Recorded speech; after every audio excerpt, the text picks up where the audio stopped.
Imagine growing up with a father who had so many wives you couldn't keep track of them all. In a family where your siblings were called your cousins, and where their moms were just a few years older than you. Imagine growing up in a community that dedicated their lives to obey your father, an abusive cult leader who proclaimed themselves to be the only true prophet in the world. If only this was just imaginary. But it isn't. This was the life of Naomi Wright.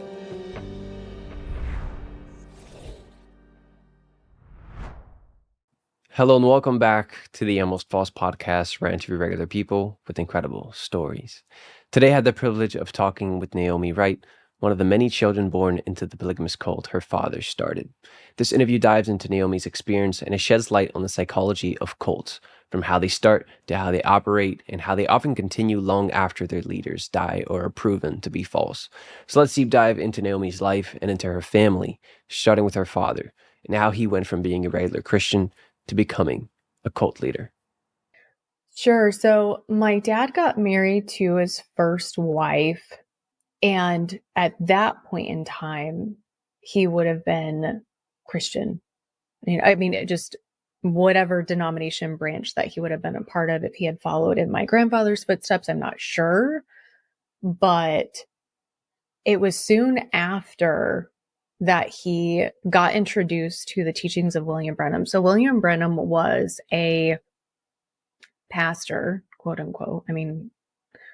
He was a pretty bad dude. But he started his ministry. He was probably the biggest in the 50s and early 60s. He died in 1965 in a car crash. And he was known for his so-called healing ministry. And he was doing tent revival meetings. And so a lot of people would come to these revivals and supposedly they would be getting healed.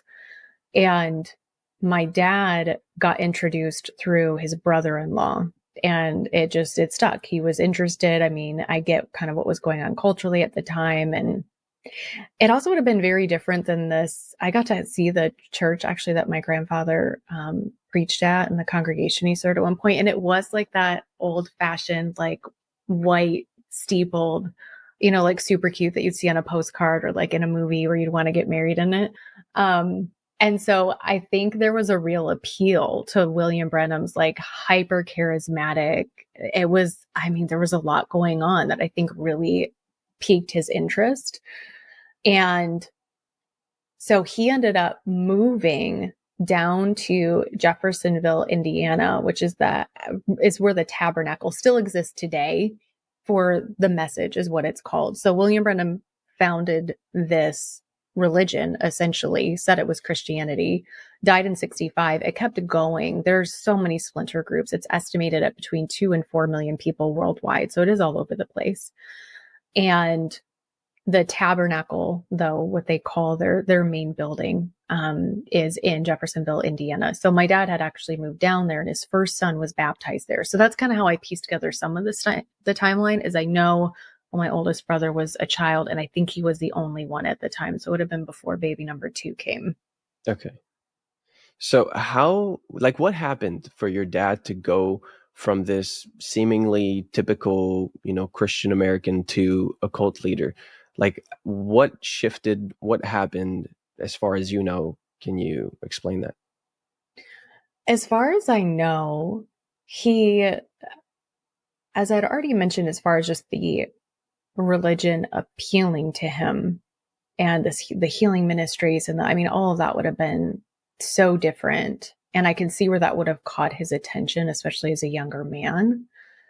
And he also had a really incredible singing voice, and he had some training for it. Like I said, my grandfather was really artistically inclined, and my dad had gotten some of that from him. And so he started, or not started, at least a couple of times, he ended up singing in these revival meetings for William Branham. So basically he moves down there, he starts getting, attending and getting involved. His first son's baptized there. And then he ends up with an opportunity. I don't know if he just volunteered or someone heard him sing or what that was, but he ends up singing in these. And from there, before Branham died in that car crash, it was December of 1965, my dad had an interaction with him where he believed in that moment not knowing he was then going to die very soon thereafter, that William Branham had indicated that my dad was going to kind of carry the baton forward. So when William Branham then died, that is what my dad then believed he was going to do. He felt like there was some supernatural experience that had happened there. And so he was going to be the next leader. It was believed that there was always a prophet on earth, but there was only one at a time. And so it was believed that Branham had been that one. And now that he was gone, my dad then was going to be the next one. It's not that everybody believed that my dad was the next one, but he did. Okay. So that leads actually to the next question I had. Why did people follow him? So it doesn't seem like William Branham actually did officially tell people he's the next person in charge, but why did people started gravitating towards your dad when he did kind of start his own religion? First, not everybody did. There were it had to have been hundreds, Gabriel. There were so many splinter groups that all ended up popping up, and many people were saying the same thing to some degree or another. Some were very much, they're called like tape churches, and they would just play William Branham's tapes all the time, and no one actually really preached. That still happens actually in some groups today. Others went and kind of did a little bit of a spin-off, and they were then carrying the revelation forward and getting new revelation from the Lord, which is basically whatever, in this situation, that would be whatever the person kind of wanted to peddle would be the new revelation. And my dad, he shared with us a couple of times about, and I don't know exactly the timeline, but I think it would have been around here, where he said he spent like 5 years really just studying God's word, studying the Bible, but also studying William Branham's teachings. Now, that's not great for anyone to do on their own in like their room by themselves for an extended period of time. Like, things can get a little weird if you're just going to sit in there with one book for years by yourself and see what you come up with. So that's what he did, though. So he took 5 years and was like, I'm studying, I'm whatever. I think he worked at General Electric for a while, but like, this is what his focus was. And during this time frame, he had some of his own like aha moments where he's like, oh my goodness, like, okay, this connects and that connects. And here's what everybody else is missing, basically. And the biggest thing that came out of that, I would say some maybe would argue that, but what for me in my life seemed like the biggest thing, at least in the top 2 to 3, was the polygamy aspect of the group. And because of the polygamy aspect that he was going to pull into it, he was not accepted by the other message churches. So he had done some traveling on the East Coast, sharing about these new connections he had made, and he was really harshly kicked out of the churches. I actually have a cousin who recently shared with me, just within the past couple of years, that he actually had left the message because he saw how horribly my dad had been treated. He was like 17 at the time, I think. So it must have been pretty bad. And from there, he just kept sharing, and then finally ended up getting plugged in with some people who did believe him. Okay. So that's the first time that polygamy is kind of introduced into the story, and that's going to be obviously a main part of what we're going to talk about today. But can you explain how the timeline of his wives happened? When did he get the first one, the second, and when did you come into play? Like, when were you born and all of that? Mm-hmm. The first wife, like I said, I'm guessing he was mid-20s. I don't have a firm number on that, but just kind of backing up the timeline a bit, I would assume he was kind of mid to maybe, I don't know, 24 to 27, like somewhere in that range. And he then met my mom. So my brother was born, I think he met my mom around 1980. So it would have been like 20 years later. I have to do some math. I haven't been asked this before, Gabriel. So hold on. I have to do some math. So he was born in 32. He met her in like 1980. So it's like 48 years old. So it would have been like 20 years later. So he would have been married to one woman for like 20 years. A long time. It's a long time. And then he wanted to bring my mom in. He met her, decided he had already been sold on polygamy. Now, I have a letter from his first wife to my mom, really coming at her for her role in this. Because the first wife, agreeably so, I back her. I've gotten to meet her, actually. She's been lovely to me, and she absolutely did not need to be, but she's been nothing but lovely to me when I've seen her. I've met her a few times at this point. She did divorce my dad. So really, my mom, even though she was intended to be wife number 2 and make it a polygamous relationship, because wife number 1 divorced him, she ended up being really the first wife in this situation, which does actually matter a bit, because there's a little bit of like jealousy and dynamics that can kind of play in with this like first wife sort of thing, especially because my mom and my dad were the closest in age to one another, and there were pros and cons to that. So when did the other wives come into his life, and how many of them were they? How old were they? I'm just trying to get a full picture of, every person that was associated with your dad in terms of like family members. Sure. So after my mom, they would have all come pretty quickly, because they're sort of, it's hard for me not to laugh sometimes, because it's so messed up. It just really is. It's so messed up. There's like a round of ages. Like everyone had one. Everyone had a kid like within, a year or two of each other. So there's like batches of us as far as ages. After my oldest brother. So I am then close to a batch of us that was born. My brother was the outstanding one because he hadn't gotten everybody else yet. So it would have been within a couple of years that he would have had, for sure, 2 more. And then within another year or 2 of that he would have had the 3rd one. Now, those are the 4 women that he had more children by. That was not all the women. There were other women who he went after. He was very predatorial. So there were other women who he was trying to make his wife. He was meeting with the dad of the young girl, and they were making decisions about what the girl's future was going to be. There were others who would come and watch my brother and I like over the summers, because my mom had a full-time job year round, which is a little bit atypical, but they would come and watch us. And after my dad died, I found letters between him and some of these women that they were basically prospects.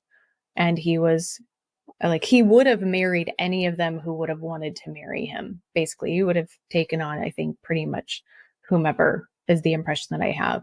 I also know that there are a couple of women for sure who were married to him for a period of time and then who left him. So the total number of women, I actually don't know. The total number of like wives with children, there would be 4 at one time, and then his first wife. So 5 in total women who he had children with. And if we, put aside the kids that he had with the first wife, because I think you said that he had at least 1 child with the first wife. There were 6. Okay. Well, after that, like in the polygamous era of his life, you talked about batches of kids. Do you know how many kids were born from him? Yeah, I believe that there's 10 of us. Okay. 10 more. So 16 in total with the original 6. So then 10 of us. So we have a couple rounds and then a straggler first one and a straggler last one, basically, is what it looked like. Okay. And in terms of the wives that you talked about that you know of, your wife was 12 years younger than him? My mom was 12 years younger. Yeah. Yes, your mom. Your mom was 12 years younger than him. What about the other wives that you know of?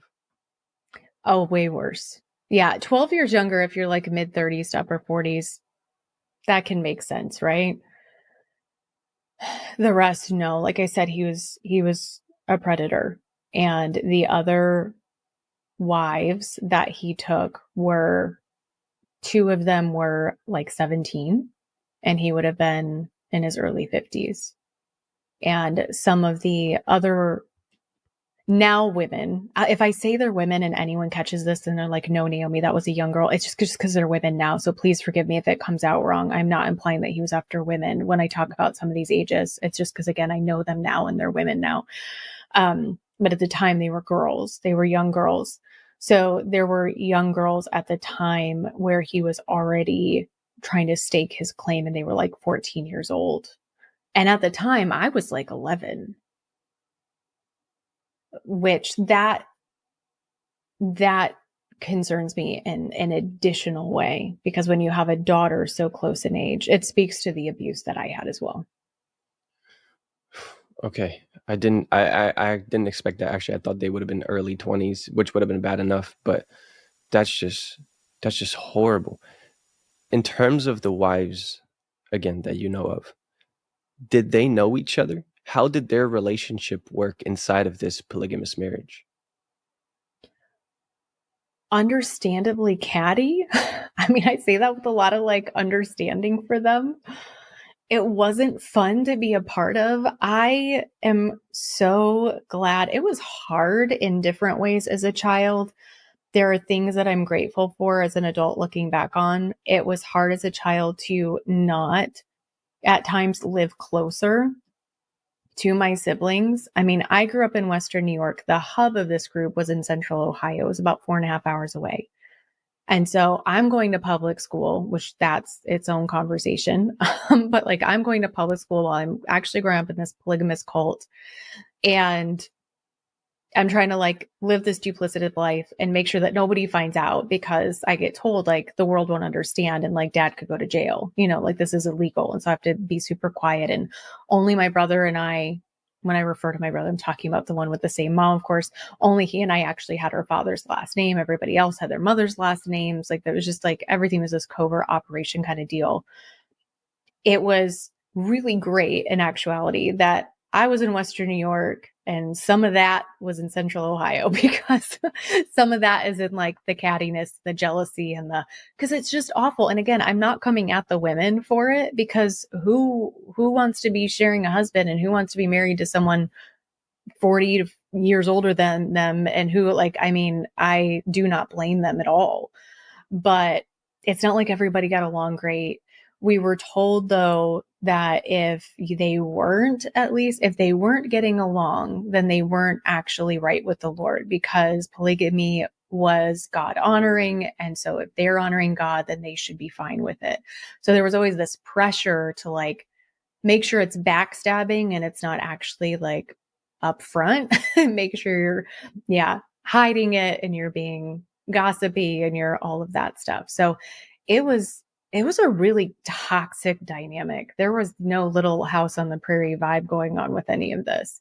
My mom, being so much older than them, I mean, she was more than twice their age. She did handle it differently.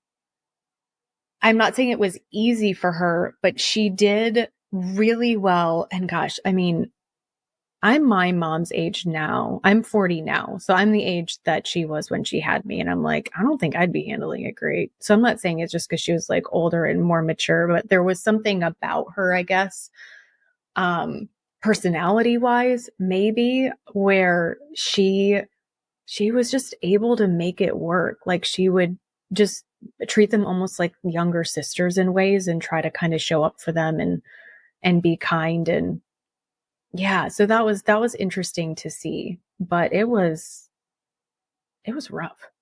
Oh, I can only imagine. We'll get into a little bit of how you handled that uh, shortly. But before then, I have a few clarifying questions actually for you.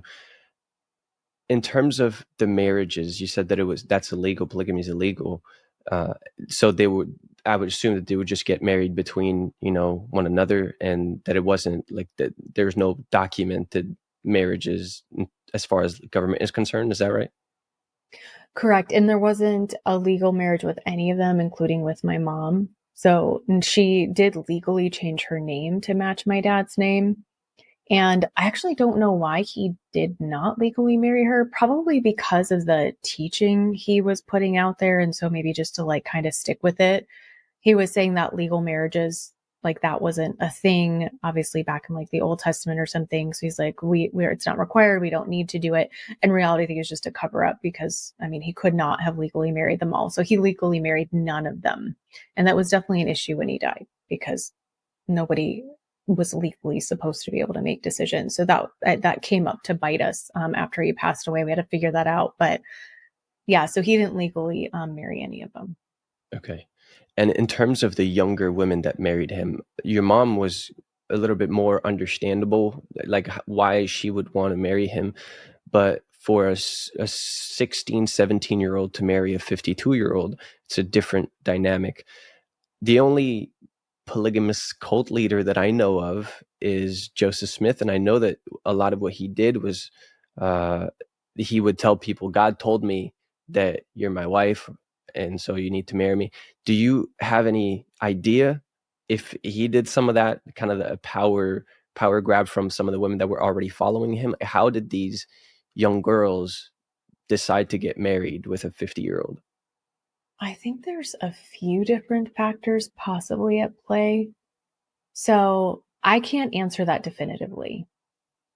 Well, it's obviously us talking now, it would be impossible to know exactly. You need to ask these women specifically, but it seems to be very plausible and reasonable to think that it was some version of spiritual abuse and probably took, different forms with the different women. But I want to get to you now because, we talked about all these women and how, they kind of interacted together with one husband. But as a child, how was your relationship with your dad? It was bad. My dad, and I don't know that he would have known it was bad because I had to fake it. Like I was required to fake it or it just would have been even worse. Like he needed his children to act like they like warm and fuzzy with him, but he was not warm and fuzzy, at least not regularly, and you didn't know when he would switch. He had a terrible temper. He had no ability to emotionally regulate. His emotional intelligence had to be like 5. And he was abusive in all of the ways. So, emotional, spiritual, psychological. Oh my gosh. I mean, the stress of just knowing when we wouldn't know when he was coming and when he was leaving. So, like I said, I was in Western New York, others were not. So, he would travel back and forth between the two. And when the bus would circle around the block and we'd see our dad's car in the driveway, like just the feeling of sheer terror, like you could throw up right there on the bus. And we didn't know how long he'd be there. And the only time we really could breathe was right after he left because we knew, like, well, we've at least got a week. He's not going to come back that fast. And it was terrible. So, like, that psychological, that hypervigilance, because he was also so quiet. He was so stinking quiet. And we had squeaky floors. But, like, he would just come up behind my brother and we wouldn't even know. We still, like, I don't know if either of us could tell you what on earth we had done wrong. Like, I guess we were loud or something. I don't know, because it's not that it would be explained after either. And we just get our heads cracked together. Like, he would just come up behind us and just clog them together. Or we had a brick on the outside of the house. I remember one time he came out. We must have been close to his bedroom window playing. And he came out. My brother was standing on the porch. He just clocked his head right into the brick. He got headaches for years after that, like brutal headaches, like in the back. And so that would you just didn't know when it was coming. Or you could be sitting at the dinner table and he would ask a question and you're always kind of nervous, like in that kind of environment, you're always kind of nervous. And he'd ask a question, it would sound fine. And then all of a sudden he'd like bark at you. Like and he was just an intimidating dude. Like he had these giant thick hands and he's only 6 feet, which I mean, to me isn't massive because I got brothers who are like 6'4", but he's 6 feet tall. He's like 250 pounds. He had these massive hands, grew up chopping wood and like broad shouldered and goodness, like he was just an intimidating looking guy to begin with. And so, and like I said, the dude was agile. So he would just across the table so fast. So it was really scary growing up with him. And yet I believed that he was the prophet of God. And so I needed him from a spiritual stance. Like I needed him. And so I needed to figure out At the younger ages, it wasn't about figuring out, like trying to understand or have compassion in any way. That's not, I went through a phase of that more like in my 20s. And now I think I've landed in a pretty realistic space with it.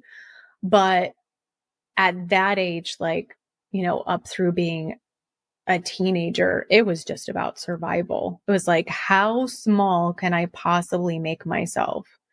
Because even when I would do something in hopes of him being proud of me, he would dismiss it.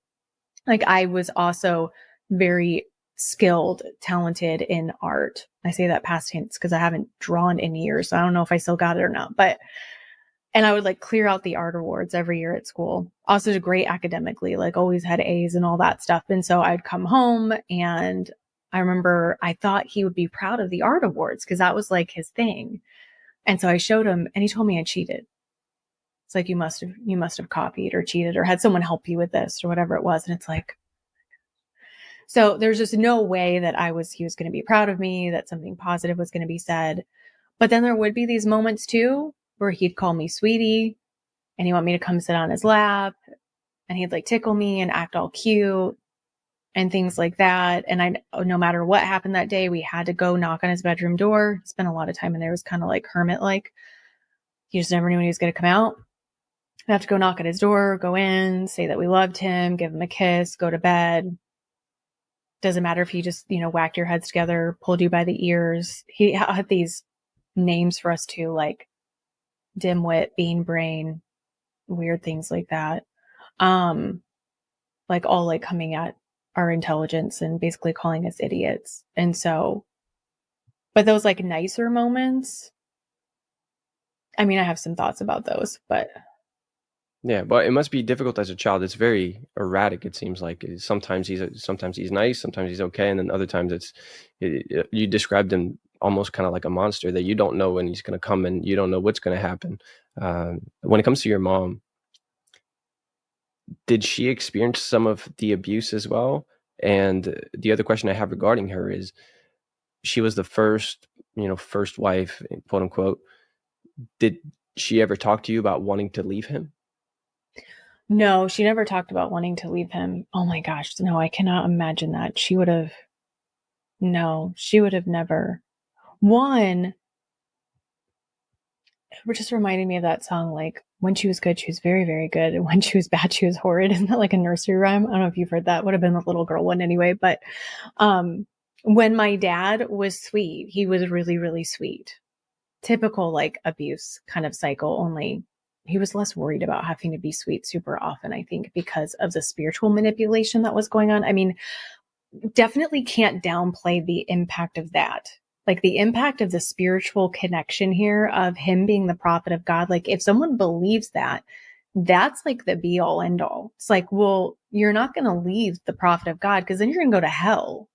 Like you can't fix that.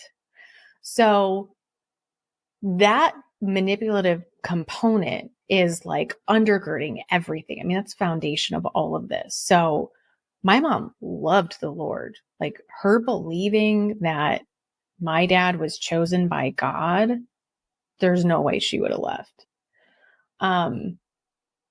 And I did see her stand up to him a couple of times. Like there was this one time where he stepped on her foot hard and tried to play it off like he didn't do it on purpose. And she turned around and threw her water in his face. It was so good. It was so good. And he didn't retaliate. I mean, not in that moment. I never saw her with like bruises, marks, nothing like that. So I'm not of the impression that he physically harmed her, as far as I'm aware. The physical was definitely towards us kids. And I mean, that did get pretty bad. I mean, there was one time I wasn't supposed to cut my hair because I was a girl. So like the horse tail, all the way down to the back of my knees. And when I was 6, I took scissors. I don't know why I thought I was going to get away with this. Like, what is with the 6-year-old brain? Like, no one's going to notice if I give myself bangs. Like, yeah, they're going to notice. You give yourself bangs. Oh my goodness.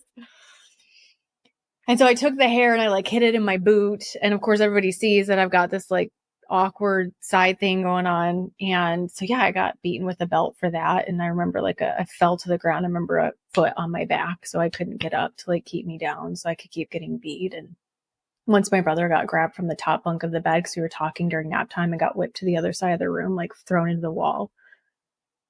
So there are things like that. I mean, that got pretty bad. And my mom would try to offset by talking about the importance of who our dad was and to basically forgive that man element of him and appreciate him for the God element, basically, is what was being said. And so it's basically, it's worth it, guys. Like, it's worth it. So just hang on. I could tell she felt guilty though, because when he was gone, like she would try to make up for it. Like we'd get a scoop of ice cream every night, or we'd get to stay up a little bit late. She was always down for snuggles. And the woman worked so hard and her job was crazy. When she retired, her job was split between, I think, 2 full-time people and 2 part-time people. Like, I mean, it was insane. She was incredibly like productive and hardworking, and she'd come home and still like try to make it work for us kids. And she always regretted not being a stay-at-home mom with us. So back then you could retire at 55. Gabriel, you and I will never retire. We will die on this screen. But she was able to retire at 55. And I was 14, right when like I did not want mom home, right? Like that's right when it's like, no, I want mom at work now. So I get away with stuff. But she retired when I was 14. She was 55. And so like as a teenager, when my dad wasn't there, I had it made because my mom made hot breakfast every morning. She made my bed for me. Like she was trying to like make up for how much she was gone. And I think also make up for how rough it was when our dad was there. She knew that it was hard and she never wanted us to get caught. She was like trying to protect us. Like if I will remember when she was going to a dentist appointment and I snuck into the back of her car and she realized I was back there partway to the dentist and she was horrified because she knew I was going to be in so much trouble. And it was like, how am I going to protect my baby in this? Like, so just like, why did you do this? And wanting to make it better. So in those memories, I also know that she knew it was wrong. Like this wasn't good.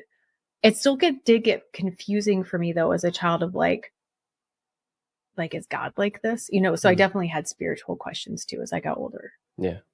So we talked a lot about the relationship aspect between you, your mom, and your dad, right? But I'm curious about the cult aspect. What did that look like in your life? How was it to live and be a part of that cult? There are others who I've had conversations with who have come out of the exact same group. Like I knew them growing up, and they have such like a bittersweet component to that question for them because there's like a built-in sense of community. Like you got all your people, there's a bunch of kids to play with. Like people had a lot of kids, and it wasn't like the Quiverful thing, if anyone's heard of that, with like IBLP, but there was still, you put us all together. We had a lot of kids to play with and all of that kind of stuff. And people do homeschool groups together and field trips and sleepovers and all the things. But because we were in Western New York, I didn't get any of that really. So when I look back, my experience was just that stunk. Like that was, I don't know if I could honestly say that there were any wins for me growing up in that group because I never quite felt like I fit in, because when I would travel there, I was the girl who lived somewhere else. Like I didn't fit in the same way. I was also in public school and more academically focused, which was different than some, not than everyone, but than some. And there were issues with my mom being seen as kind of that, being closer with my dad or kind of being like that primary one. Like she's the one he would travel with. So like if he's going down south to see the people who were, I think, in Arkansas, I think they were in Arkansas or Arizona. I think it was Arkansas. Like she's the one who went with him. So there was like this feeling of favoritism towards her in a way. I don't know that that was founded or fair, but that seemed to be the sense. And so because I was her daughter, it was taken out on me. They couldn't take it out on her in the same way. I'm not saying they were delightful towards her either, but it was taken out on me. And that's also not by, I had one, we would call them aunts, like the other moms, we called them aunts. And I had one who was like a shining light in all of this.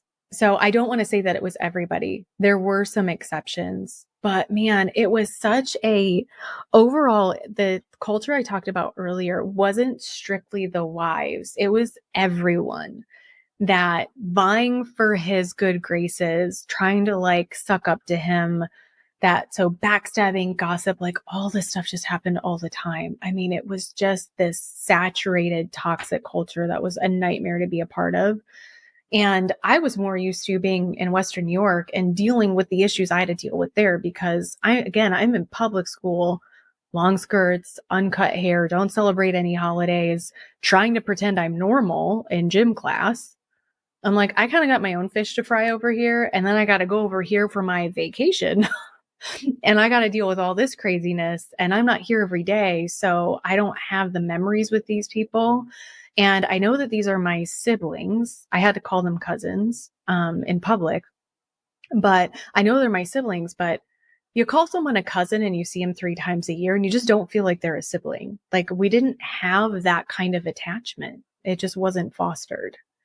So it was awful, honestly. Yeah, it sounds pretty awful.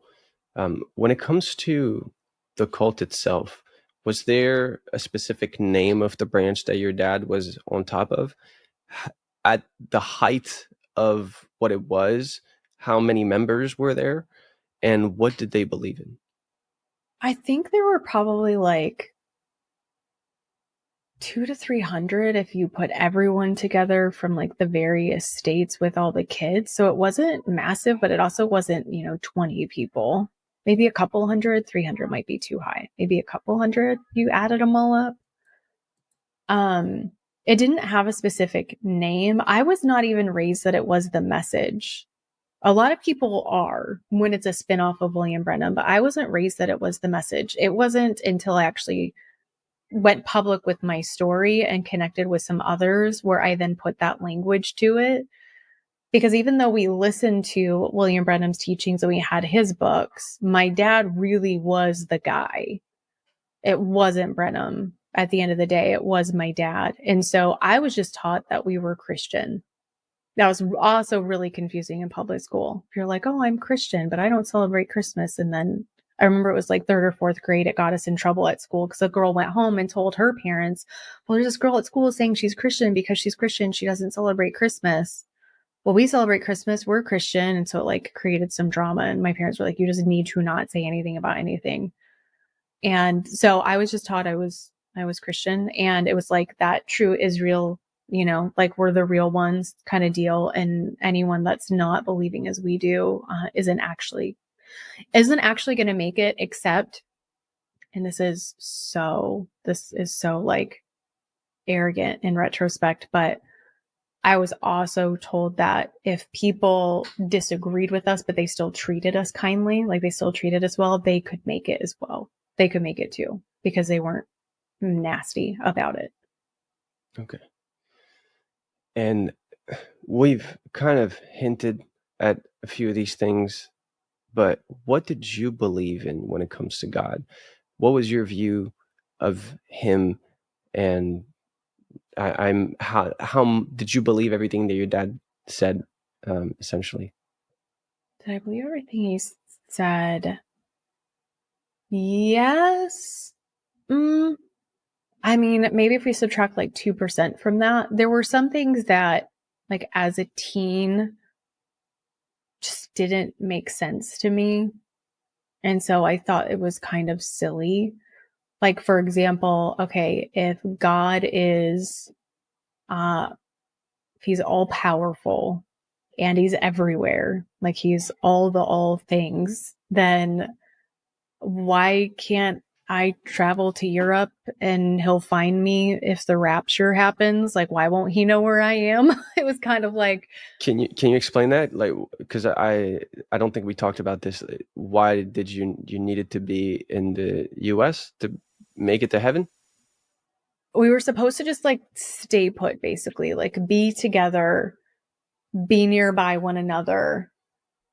And so when I first wanted to travel internationally, which I then did quite a few times, and my dad ended up sanctioning it. He ended up saying it was fine. My first trip was as a senior in high school. I went to France and England and continued to do some international. He ended up saying it was fine to study abroad in Australia for 6 months. Like, so he ended up saying okay to these things, but I needed his okay for it to be considered like, okay, that means like God will keep me safe while I do it. Otherwise, there was this fear around not being close to everybody else in case like it all hit the fan. It's like, oh my goodness, like now is the time. Like you don't want to be separated from the herd, essentially. And I just thought as a teenager, I'm like, well, if God's everywhere, then it's not like he won't be able to find me, like it's fine. Like it would be fine. So there were things like that where I just was like, well, that doesn't make sense. Like God doesn't sound that powerful if this would be an issue. So, but overall, like vastly, yes, I absolutely did. And I think it's pretty standard when you're raised in something. Like it's Yeah. just, okay, like it's literally from like a neuroscience angle. It's like literally how my neural pathways would have formed starting in childhood is like, this is what's true. And so it took a lot to disentangle that on the other side. What were some of the other teachings he had that go against traditional Christianity? We were taught that he and the rest of his generation could not and would not die. So they were supposed to all walk into the new heavens and the new earth.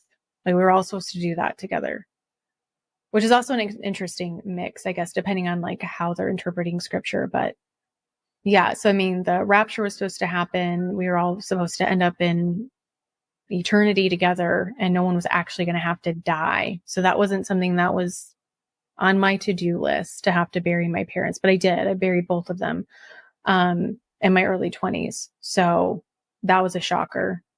And that is what really pulled at my worldview ultimately, and led to me getting out. But that was, so when I mentioned in the beginning that there were like 3 big things, that would have been the third big thing. I just kind of hit on the second one a little bit, but it was an apocalyptic doomsday cult.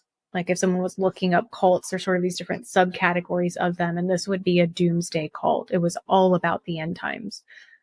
It was all about God's wrath and fire and brimstone and how to avoid it. And my dad was quite clear that people were not going to make it on his coattails. It wasn't like, if you're married to me, you'll make it, which could have been a really great strategy for him actually with like what his goal was, but that's not something that he said. It was like, maybe he did at one point. I mean, any of the wives, maybe that was a part of it initially, but I know he said that to us in meetings once I was old enough to remember, like us kids too, like we're not going to make it because we're his kids. Like we're going to have to be obedient and do the works and all the things. And we didn't do the sacraments. Like we definitely were not going to take communion.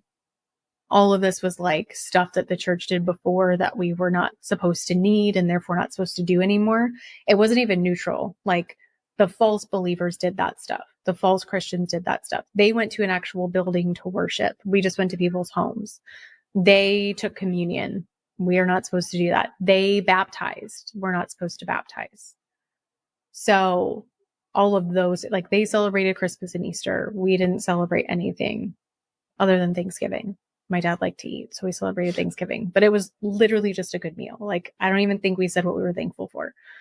And interestingly enough, there's other things too. Like we did not pray before every meal. We did pray at bedtime, but not even necessarily together. So there's different like spiritual disciplines or practices that one might associate with Christianity that we didn't all do. Not that they need to be done, but they might be considered more traditional. And when I think about the more like traditional, like a dress for a female or traditional roles for a female, if you're going to go back to like a more fundamentalist view, like we had that stuff, but we didn't have the other, which is kind of just depending on what the leader likes and what they don't, I suppose. So you said that you said there was 3, actually, but before I get to this next part, I just want to make sure that we get the 3, because you said there was 3 main, whatever, points of what this cult was about. A big one was about doomsday. Another one I would assume was polygamy. What's the other one? The doomsday, the polygamy, and the not dying. Okay. That was because, like I said, then they died, people were dying, and that was huge. My dad was the second person, I think, to die. Him dying was like, the whole thing should have ended when he died. The fact that it still is ongoing takes a lot of mental gymnastics for those who are still in it. Well, let's talk about what happened there, because that's quite the story, especially from your perspective. Because you said that was the thing that kind of lifted the veil for you to kind of get out of this. But what happened? What were the circumstances around his death? What happened before? How did that work with the beliefs of the cult? Kind of the whole story. He started to have some health issues in the fall of 2006. And we had no idea, like, to what degree. We just felt like he wasn't doing so great, but it was fine. He had been a pretty healthy guy. He had not too long before that been diagnosed with diabetes. And so he was supposed to be treating that. To what degree he was actually doing what he was supposed to, I don't know, because there was a lot of pressure too on like name it, claim it, healing kind of stuff. So like just say it's not so and it won't be so. And so you're supposed to just move forward in faith. And it wasn't a guarantee though. In some areas out there, you'll hear like it's basically a guarantee that you're going to be healed. It wasn't believed that it was a guarantee. It was more of God's will be done kind of belief. So you're going to have faith that you're going to be healed. And if you're not, then it's God's will that you're not. So he started to have some health issues where my mom went, I think it was September 2006. My mom went to stay with him in Ohio. And at that point, my brother wasn't married yet. I don't think I was. I mean, we were both out of the house though.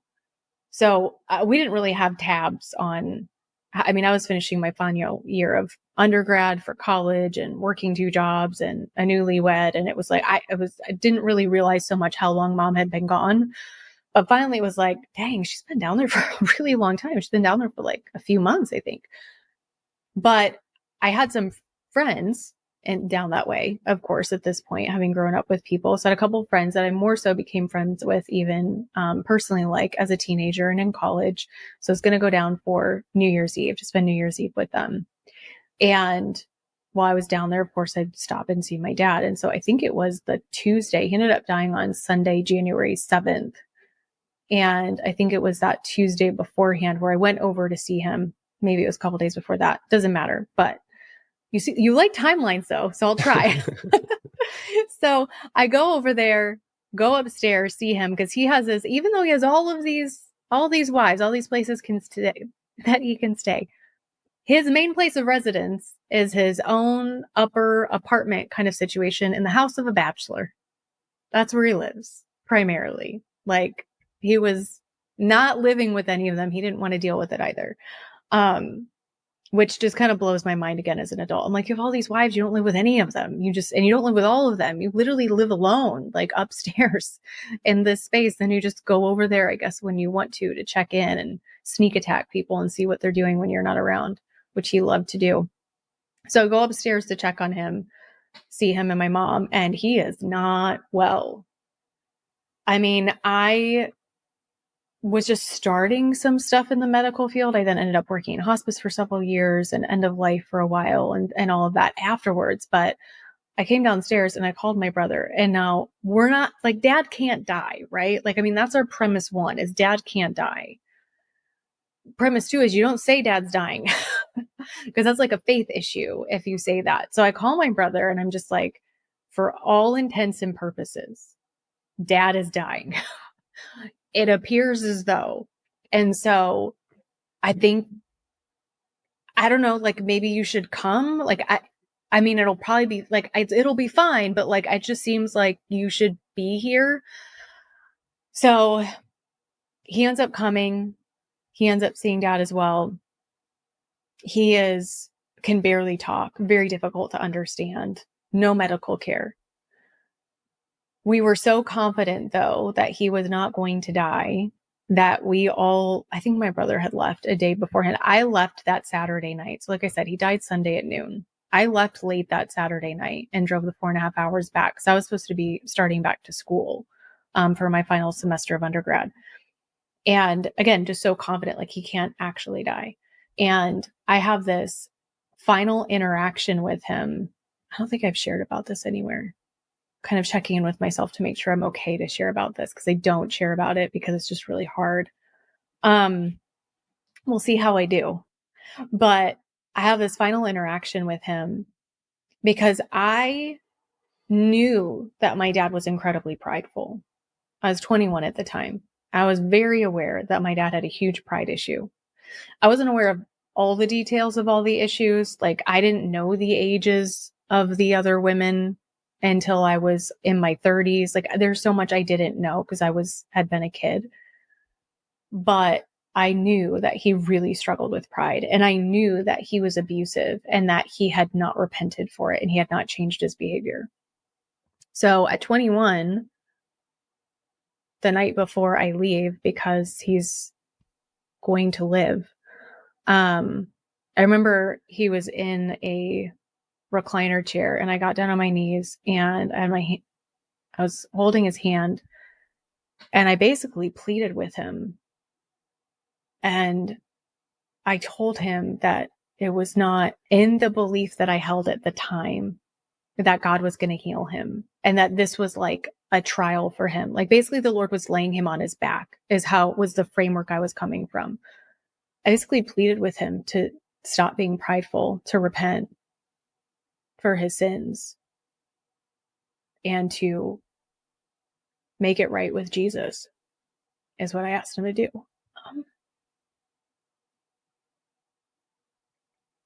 And he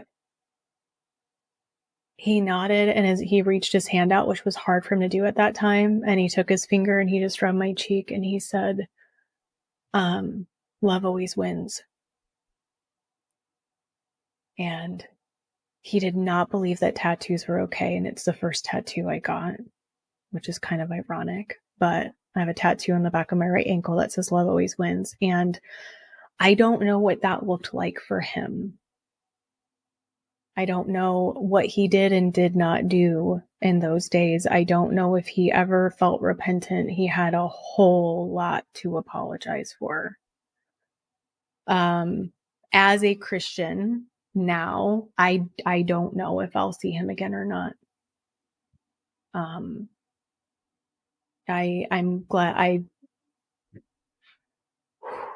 some big things would have had to happen, because what he did to people is disgusting. It's deplorable. It's hard to imagine actually seeing him again, even as a Christian. But I know that if I did, at least if I wound up where I was hoping to, that it must mean that he genuinely was like broken for all he had done. But that was my last interaction. And I got up and I went to leave, and I turned around, and the back of his chair was to me, and I saw him just like lift his hand up and kind of wave. That was the last time I saw him alive. I got home like 2 a.m, went to bed, woke up the next morning, was walking to the grocery store, got a call from my brother, answer it, Dad's dead. Turned around, got back in the car, drove right back. Everybody's there. I'm talking to my mom on the way there. I'm trying to keep her calm, because that was very much my role. My role, we can have roles in our family of origin, right? My role was to like try to keep the peace. I was taught that growing up. It wasn't about, there's a difference between being a peacemaker and a peacekeeper. I was definitely taught to be a peacekeeper. It was exhausting. And so it was very much like, okay, I need to like somehow make my mom okay and make this okay and talk everyone off ledges. And so talking to her as we're on our way there, I'm actually kind of calling the shots in some ways, which was very bizarre, because I'm also the oldest girl. I'm not the oldest boy. And this was very much a patriarchal group. But my brother couldn't handle anything, which is fine. But like, I was always that person. So I show up, the driveway, people are parked like on the lawn. I walk in, I have to walk through all of these people. Like, the house is just full of people. And I'm just walking through the mall to get to the stairs, to go back upstairs. And my dad is laying out on the floor. No one has called for anyone yet. because they think he's going to be raised. And so I asked for some time in there alone. During that time, I took a bookmark where he had a poem that he had written about dancing with me when I was 2. That was the only thing I took. And I don't remember what I said, but after that, it was like damage control. It was like, okay, theologically, how do we make sense of this? What do we do? So we did then call, reported the death, had him taken to the funeral home. Someone had a friend at one. And I remember having a conversation with one of my sisters who had been there that day. And oh my gosh, my mom ends up telling me about how he died. He had been in her arms and how the fluid that came out. It was just awful. I mean, because there's no medical support, right? Like there's no hospice, so everyone's just living this trauma in real time. And my sister is struggling because she's like kind of relieved that he's gone because he was so mean to her. He'd call her a pig, a fat pig. I mean, it was just brutal. And so I'm like comforting her at one point on the phone. And then, and I might be blurring the timeline. This might have all been, some of it may have been over the next day or two. But gosh, I can still remember like, I'm the one who was like, okay, let's all go in this other room. We don't need to see him be taken out. I mean, just the details of all of this. It was a lot. And part of the reason I brought that up with my sister, I wanted to share that on purpose because there had also been another incident with another sister where she had to have a surgery. And so she had been put under anesthesia. And they had recorded stuff that she was saying when she was under anesthesia. And I had never heard the recording, but I know she was saying really tough things about my dad. And during that time, I had also heard, and I spoke to my dad about it. This was before he had really declined. That wife had separated from him. So they were not together. And so then she has this tape. She wants to bring it to my dad. Basically, this is how horrible you've been. Probably fair. I mean, everything she said on that tape was probably accurate. Again, I haven't heard it, so I can't say for sure, but my dad was a bad guy and he's incredibly abusive. And so the reason I mention those is because the people I'm referencing now are still in the group today, which just blows my mind. And they will act like none of this happened. And I'm like, I was there. I'm the one who comforted you. You said it to me firsthand. Like the person I'm referring to right now is married to the new leader and acts like I'm the worst because I'm saying anything that I'm saying now. Like I must have never loved my dad. I must have never loved my mom. Why didn't I just leave and keep my mouth shut? It's like, well, because I'm not the only one. That's why. And I've met hundreds of people at this point that I've had the honor to come alongside and support in their own healing and rebuilding journeys from a whole spectrum of this, not just my story, but mainstream church abuses, just the whole gamut. I'm like, that's why I talk about it. This isn't like a fun Sunday for me. No offense, Gabriel, you're lovely, but it's not like this is a hobby. Let me talk about all my trauma. It's a hobby. No, I do it because there are other people who are suffering. And I'm grateful to have gone on to get 2 master's degrees and be a licensed mental health professional. I'm a licensed clinical social worker of a master's from Denver Seminary, to be able to put those together to be able to serve people and do that healing again for myself. And so that's why I do it. But these are stories that a lot of people bury now so that they can keep the narrative running. And our minds are just really powerful. That's the part that to me is so fascinating, like not necessarily in a good way, but it's just difficult to understand. One of the core beliefs is that none of the followers would die, but especially not the prophet of God, right? The one that was chosen by God, no way he would die, right? And so you said they believed that he was going to resurrect. It doesn't seem like that was a belief at the time because he wasn't supposed to die in the first place.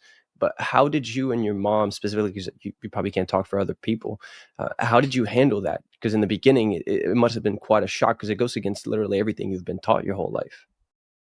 Yeah. So my dad used to share, this was something he said definitely a number of times, that he would have dreams that were supposedly prophetic, where he would go away for a while, quote unquote. He'd come back and everyone would have scattered. Nobody would have remained. So we believed that this was those dreams coming true. And it just took shape in a way we did not anticipate. So this was him going away for a while and he was going to come back. And so everyone needed to remain faithful. So this ended up then looking like a couple of different things, probably a few different things. First, it looked like how doing a 3-day hold because Jesus 3 days. So we're like, we'll wait 3 days. And then there was a potential for like 7. We ended up having a delay because of the legal issue of my mom and him not having been married, because we had gone to I can remember this stuff, like these kinds of things just unfortunately stick with you. But like, I remember walking into the funeral home with my mom and like having to stop because she almost like collapsed to the ground. Like, it's her and I going in to handle this stuff. And so we go in and we do all the paperwork and make the decisions, and we decide to cremate because we're like back to ashes. Like, we're just trying to make sense of this. And what do we do? So we decide to cremate. We then decide to leave the ashes there and have them just buried in an unmarked plot, because in our minds, like, that was just how we knew to handle it. We're like, he's not the ashes anymore. Anyway, we believed, okay, and bear with me because this is going to get weirder. We believed, again, because of things that he would preach, that he had died in this 74, I think he was at the time, year-old man's body, and that he was then restored in a younger, healthy body and was in another country preaching and teaching, and he was going to be sending people to where we were located. So we also needed to stay where we had been so that we would be there to receive people. So that happened. And I mean, that went on for a really long time. It was just a handful of years ago that people moved. So we're talking like 15 years that everybody stayed living basically in the same places. I'm not saying no one switched a house or something, but like stayed local. And they're still collecting, books and things like that, like Brenham books and copies of my dad's stuff. And because people are going to come and they're going to be able to take care of them all and equip them in the faith. And I don't know that my dad is still a part of that anymore in the theology. I had someone tell me a handful of years back, like, oh my gosh, Naomi, they don't believe that. And I was like, oh no, they definitely do, girlfriend. Because like, I was literally there when it was created. I was there for inauguration day for this new theology. So it definitely did. So if they don't believe it, it's that they don't believe it now, because maybe it just expired because it's been so darn long that they're not holding on to that anymore. But they definitely did believe that. And I did too. I was included among it. I believed it as well.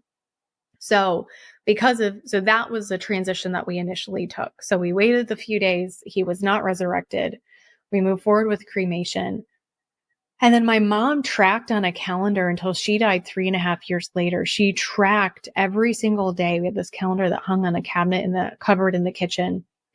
She added up the days. So day 427, day 623, like she kept track, because it was all this like numerology stuff of, well, it'll be day 3. No, it'll be day 7. No, it'll be day 40. And there was like the 3.5 years. So it just like kept going, waiting for him to come back. Like he was going to show back up again.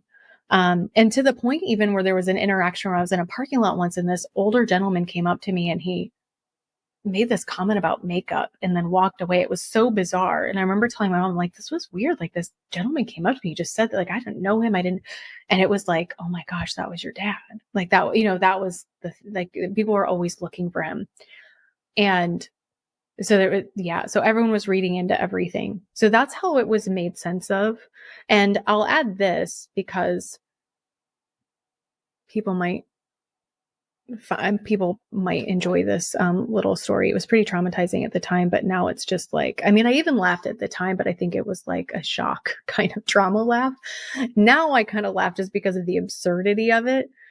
But when my mom passed away 3.5 years later, which was also horrible, and I'm going through this process again for a second person who was not supposed to die still, because he was supposed to come back, right? So like nobody else was still supposed to die. Like we still maintained that. And she didn't have medical care, and she had a really difficult decline. I mean, what happened to her body? It was awful. It was so hard to be a part of. She had been my world. So, I mean, that was devastating. That was really like what undid me in my mid-20s. And that one was brutal. But I got a call from someone in the group, the people who I said knew funeral home, like they had a friend there, they had a connection there, which is why my dad wound up there. Well, they had gone and picked up the ashes. Like, that's illegal. So I got a call after my mom dies. Hey, so we have your father. I'm like, what are you talking about? You have my father? Like, is he, like, did he come back? Like, you having tea? Like, what's going on? And they're like, no, we've had the ashes. They just had him in the basement for 3.5 years. So I'm like, well, I'm going to need him because now I got to go bury both parents. Apparently, I thought that had been handled. I guess not. And then they wouldn't ship them. So I had to call someone else to go over to their house to get them to overnight them to me so I can then go handle all of this, as a 25-year-old who has no idea what is going on in the world anymore. Like, my worldview is just like on hold, like hard stop, on hold. I'll pause there. Where do you want to go from here? Well, I think what you said really speaks to the level of indoctrination. I think it would be a fair word, that like, even if the central belief of everything that you hold to, like your whole reality, is proven to be false, shows that it's not right, how much people will still cling to what they've been taught and what they've believed rather than changing based on the evidence that's in front of them. And for you, I mean, obviously now you speak, about some of these things, but you're not a member of the cult or whatever it has become. But when and how did you come out of this indoctrination and kind of undo the things that you had been taught to believe? Starting as a teenager, I was 14 when I started trimming my hair. It started creeping up my back like no one would notice. I hadn't learned when I was 6, apparently, with the bang issue. And I remember, most people probably can't remember their first pair of pants because they just always wore pants. I remember my first pair of pants. They were American Eagle. They were khaki. They had these orange like pull cords and stuff on them. Probably not. Actually, if they're making a comeback, they would be cool right now again. But I was 14 and I was changing in the bathroom at school. And so I remember at that time, I was already in some ways stepping out. Now, I felt horribly guilty for it though. And I thought I was disappointing God. But that was the start. I then married outside of the group at 21. I went to college. I wasn't supposed to do that. And it wasn't just a female thing. Like, it was no, like, the end of the world is coming. Like, don't focus your energy on higher education. Like, we were taught that the more educated we became, the further we would get from God. We would know too much and we'd leave the faith, which is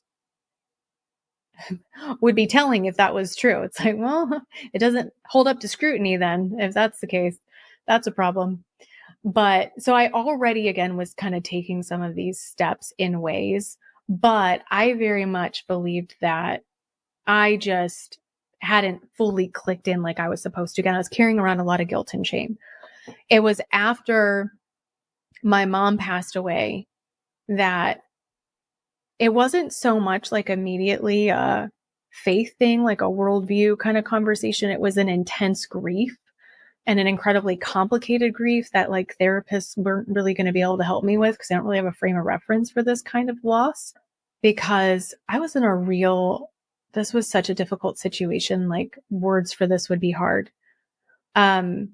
Basically what happened because of my grief and me going back to college for my master's, because I'd had a split from undergrad to my master's degree because of what had happened with my dad. Like, I withdrew from my master's program from that following fall. And then I was like, okay, I'm going to go back. So 3 years later, I'm going to go back. I'm going to get my master's degree finally. Again, withdrew, top school in the country. Got into the number one school in the country. They gave me a half ride. They offered me more money when I went to withdraw. And I was like, I can't. Like, that's how much of a mess I was from the situation. 3 years later, I'm like, okay, I'm recovered enough. I'm going back to get my degree. I'm doing an entire master's in 1 year. 3 months into it, my mom dies. I'm like, is this just like cursed? Like, what is with me? Like, not being able to just finish school. So that was a big deal. So, but through all of that, I'm just distracting because I'm busy. I mean, I'm going to school. I'm doing an intense program. I'm working to help. I'm like, I'm just distracting. I'm constantly, people would point it out. They're like, you go from one thing to the next. Like, you just do not rest. Well, I couldn't, because if I stopped moving, the anxiety would overwhelm me. Like I wouldn't be able to function. So I end up in Colorado. I don't know anybody. I can't distract in the same way anymore. So I have other coping mechanisms that come up. I really pick up on some bulimia. So I was binging and purging. I was drinking too much. I was meeting guys. Like I was not, I had no sense of worth. I had no sense of identity. And I was just existing basically. And trying to seek some help and not knowing how to find that. But here's the super bizarre thing. And there's only one way that I can make sense of it, and that I have made sense of it in my life. I had this sense that if I would stop doing the distracting and I would allow myself to feel, I mean, I didn't just need to feel from the past 3 years, right? I had a whole 27, 26, whatever years worth of stuff because I had survived for a very long time, ever since I could remember. And I'm like, I knew that if I decided to pause, allow myself to feel the anxiety, to feel the things, and none of this is something I'm recommending. Nobody should be doing this alone. I found myself alone. This was kind of my option at the time, that I was going to be okay, that it wasn't going to stay that way. I just knew that inside of myself. I was like, it's not going to stay this way. There's going to be an other side to this. And so I started on that journey of what the other side was going to look like. And sure enough, it's a lot better. But that was the start. I ended up walking into a church for the first time, truly praying God would not smite me because I wanted to know if God was real. And it was, for me, it was less, it's interesting because many people would have a question more strongly, I think, than I did about if God was real or not. I had enough in my history that I was pretty convinced he was real. I still wanted to learn more about that, and I ultimately have. Like I really have looked into the arguments, like beyond a reasonable doubt situation. Do believe that God is real, but I was much more hung up on who is he? Like, is he actually good? Because of all that I had seen and experienced, and also, well, where was he in all of that? And so that was more of the journey that I needed to take. And so I walked into a church for the first time, praying God would not smite me because it was all the not real believers that went there, is what I've been taught. And started hearing stuff and then started investigating stuff. It was a very like slow journey for me over the course of years and years. But that clicked finally that it was a cult. That clicked pretty early. There was a lot of work once I realized it was a cult. I did much less work really comparatively before I realized it was a cult. I was 27 when I realized it was. So 2 years after my mom passed away, it clicked that had been a cult. And then like the work really began. I can't really imagine what that's like to go completely against what you've ever been told. And I mean, to some extent, I understand that because I've had versions of that happen in my life. But in this case, like your dad was saying that all the Christians, like the normal Christians, were not real believers. You couldn't do anything what they did. You weren't supposed to. You thought you'd be, God would strike you dead if you entered a church, right?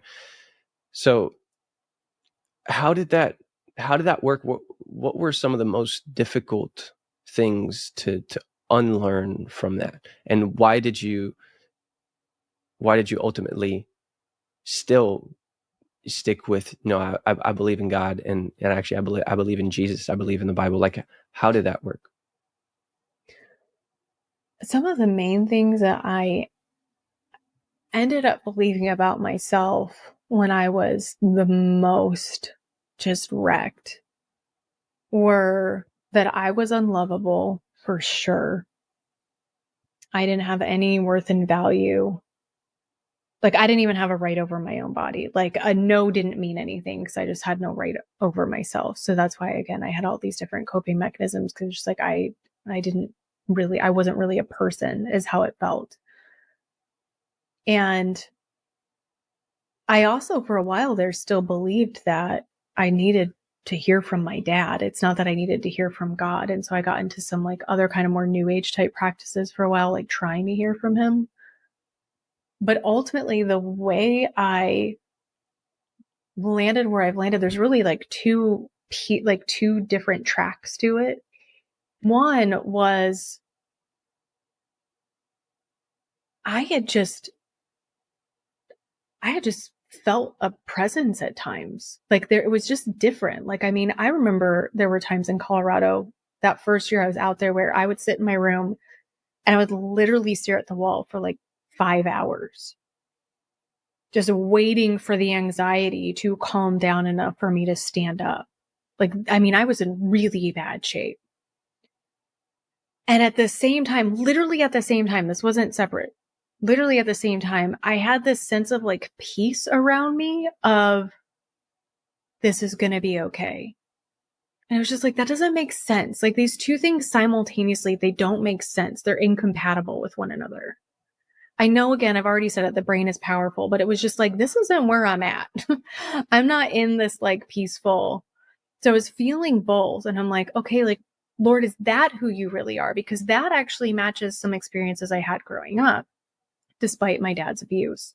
So I had that part going on that I think encouraged me of the thought, maybe God is not who I've been told. I mean, definitely the specifics are wrong because everybody's dead. That wasn't supposed to be able to happen. So there's definitely stuff that was off. But to go all the way and say it was a cult, I mean, that's different. But in time then, as I started hearing scripture talked about, I started hearing the Bible talked about. Now, if I were to read the Bible growing up in that environment, I would read it to see what I was being told.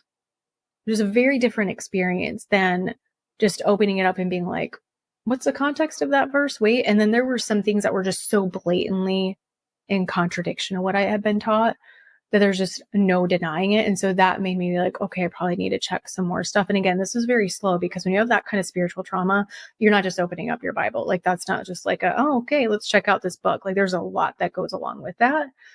But I started to see, wait, this stuff doesn't match. And so over time, and then I started to connect more dots. A lot of what I've told you today, I mean, I wouldn't have known then, like the ages of women, some of the specifics of what happened. I mean, the sexual abuse with my older sister and with me, like stuff that didn't have a framework before, but like I had a framework then. And as I connected those things, I was more able to see, wow, no, my dad was a predator. He was sexually deviant in ways that are full on abuse, incestual, pedophilia. I mean, it's bad. And so, well, that was his agenda then. And I really, really have a strong value for, well, I believe that there is such a thing as truth. And I have a strong value for truth if I can come to know it. And as I then investigated the faith of Christianity from an intellectual stance, it checked out beyond a reasonable doubt, which is, I'm like, no, I can't say 101% because I haven't literally seen God before me, but I'm like, well beyond a reasonable doubt when I look at the various sciences and I look at the textual criticism, and we just look at these different areas that we can look at the faith from. It's like, yeah, I also believe Christianity is true in that way. So again, there were kind of these two, but I did have more of a sense of presence first that I think played a big role in me even getting to the second part of intellectually looking. And part of the reason I say that too is because there are others that I'm related to who are not in the cult. They're not all still in, but they're not Christian either. And so I think that path for me is why I am Christian today. Well, it must be difficult to be taught something about God your whole life and then realize that it's wrong and then still, believe in God, in this different version of God. A lot of people, choose to completely reject the idea altogether. But what's interesting with you is that the way that you came to Christianity is sort of the opposite of the way that you had, well, not necessarily come because you were born in it, but in the cult, right?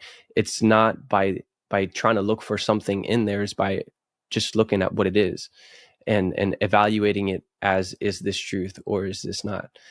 And my final question for you is something regarding that, because there's probably going to be a decent amount of people watching this, and just by statistic probabilities, there are some of the people in there that are in cults, but they don't know it. What would you say to these kinds of people? How can you find truth, especially in a context where like you've been told what truth is your whole life, and you believe that 100%, like what you had been believing back then? How can you arrive to truth, and how can you realize that you're in a cult? I think the first step there, if you're in a higher control environment where you're not supposed to ask questions and you're not supposed to be curious, you're not supposed to wonder, is to actually do those things, to allow yourself to wonder, to allow yourself to maybe admit even just to you, like I did, like I said, when I was a teenager, that didn't quite add up. Just even admitting to yourself, like, that doesn't quite add up. I've put a lot on the shelf that didn't make sense at this point, and the shelf's getting kind of heavy. And maybe I'm going to actually go ahead and turn and look at that shelf and allow myself to pick something up and just wonder and have questions. Because if you do value truth, we're going to arrive at truth by being curious, by considering possibility, by asking questions, by investigating and looking into things. And like my dad had taught me, or it's really unlike my dad had taught me, how he had shared, like, the more educated I become, like, the further I would get away from faith. The more educated I become, the closer I've gotten to faith. And that will be the case if the faith checks out. So there really shouldn't be a risk. And if someone is in some kind of group, Gabriel, because there's cults of all kinds, but if someone is in a pseudo-Christian cult, like it's a cult of Christianity, then we are told certain things within the Bible itself. Like, we're told, like, seek him and we'll find him. We are told that scripture is sufficient, so we don't need the new revelations. We shouldn't have the additional revelations and such. We see that when John the Baptist, who literally baptized Jesus, for heaven's sakes, has questions from prison about who Jesus is, of all people he should know, right? It's also his cousin and all the things. Jesus gave him the evidence. He wasn't like, dude, what's the matter with you? Like, you know this. Like, he gave him evidence and answered the question. And some really great modeling, like, for us to allow ourselves to wonder, to maybe have questions. And then the next step would be to start seeking answers and allowing yourself to be curious. That's you seeking, and you're going to find. And that's a good thing. That's what loving God with all of our minds looks like. We love him with all of us. And he said he includes our minds in that. And in order to love him with my mind, I need to actually get to know him and allow myself to consider these things. So if he is real, you'll find him. And so I'm glad I took the risk. There was a lot that I had to disentangle. There's a lot that ended up not being true that I ended up needing to let go of. And please know, I don't say that lightly. There is so much grief that comes with it. It is quite a process. And I also want to share, Gabriel, for anyone in your audience, whether having a faith of some kind or another, or atheist, I love having conversations about this with anyone. So anyone who has experienced some kind of spiritual abuse, wherever they're at right now, they don't need to be Christian. My hope for people is that they land in a place where they really get to choose. I didn't really get to choose. It was like shoved down my throat with fear, with terror, with threats on my personhood in real time, as well as on my eternity. That's not what it's supposed to look like. Like, we should all be able to choose. We have the ability to do that. And my hope is that people will be able to reach places of healing where they can make a decision for themselves, not have that taken from them. Thanks for listening to this episode of the Almost False podcast. As Naomi briefly mentioned, she's now a licensed clinical social worker and is the founder of a nonprofit organization called Be Emboldened, where they provide help for people who have gone through spiritual abuse and offer support to those who are trying to leave cults. If you're someone who needs help, feel free to check out their website. Also, if you want more context into her dad's life before all of this, we talked about some of that in the extra footage portion, which you can find for free on our website. I left the links to both in the description. Thanks again for being here. Have a nice day and stay blessed.